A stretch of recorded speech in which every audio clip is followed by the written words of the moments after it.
Assalamualaikum warahmatullahi wabarakatuh. Selamat datang peserta didik baru di SMP Negeri 13 Madiun. Bagaimana kabar kalian hari ini?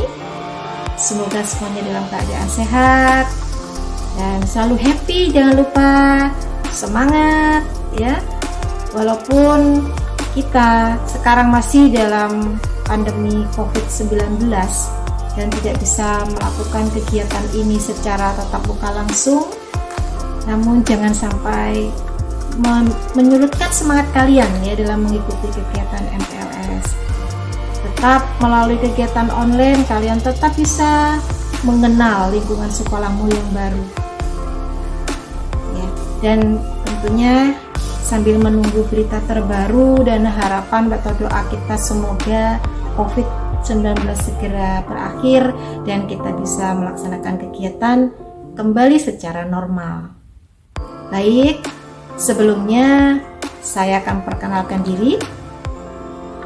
Saya adalah Ibu Ratna Yunaningsih, guru di SMP 13 Madiun, kebetulan mengajar mata pelajaran IPS.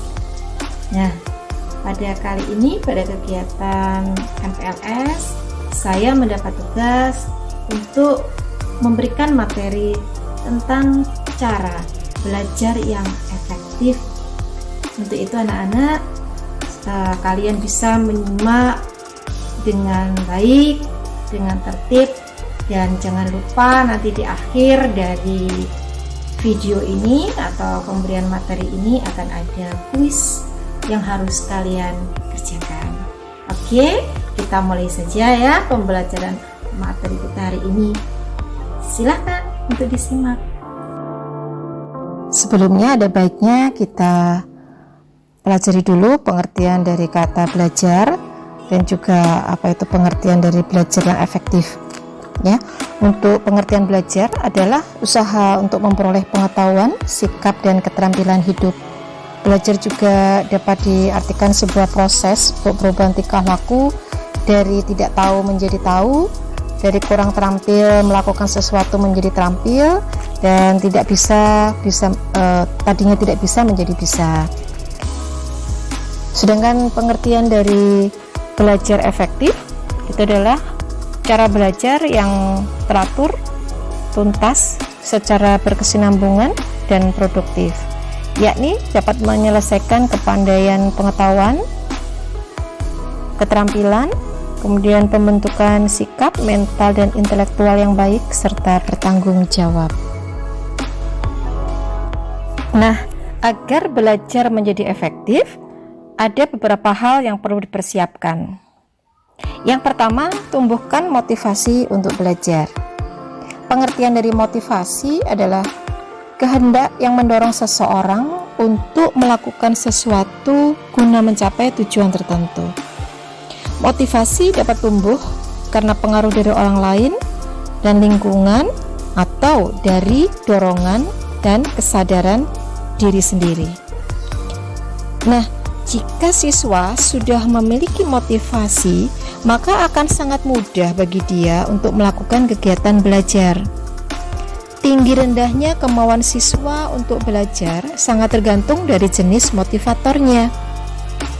Contoh, seorang siswa yang termotivasi karena nilai, umumnya dia akan belajar jika ada penilaian saja, seperti kalau ada ulangan atau ada tugas dari guru. Selain itu, biasanya dia tidak mau belajar. Berbeda dengan siswa yang termotivasi karena ingin mencari ilmu, maka dia akan senantiasa belajar walaupun tidak ada tugas maupun ulangan.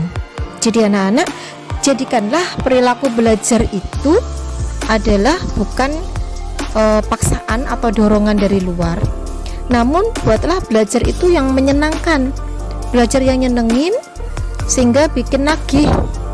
Kamu jadi ketagihan untuk selalu belajar, seperti kalau kalian main game. Untuk yang kedua adalah membuatlah jadwal belajar yang rutin dan teratur. Nah, setelah siswa sudah memiliki motivasi untuk belajar, maka langkah selanjutnya yang harus dipersiapkan adalah membuat jadwal belajar. Terlebih khusus jadwal yang dibuat untuk belajar di luar sekolah ya, atau di rumah. Nah, setelah membuat jadwal, maka harus dipatuhi dan dilaksanakan.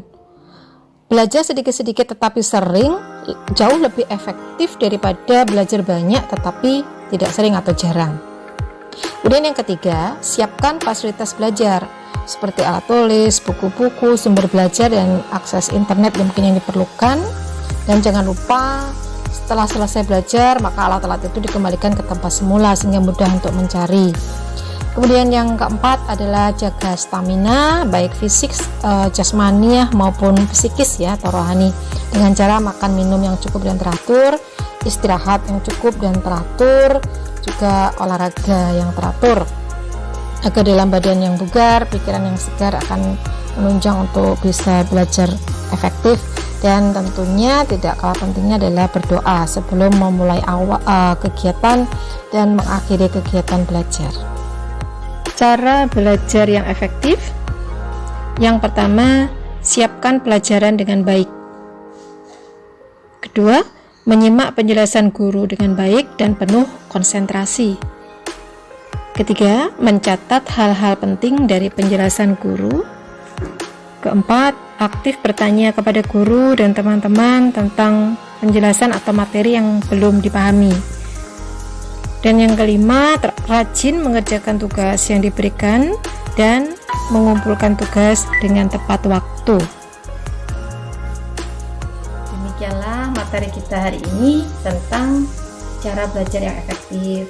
Semoga berguna bagi kalian selama kalian nanti menempuh pendidikan di SMP Negeri 13 Madiun. Terima kasih. Assalamualaikum warahmatullahi wabarakatuh.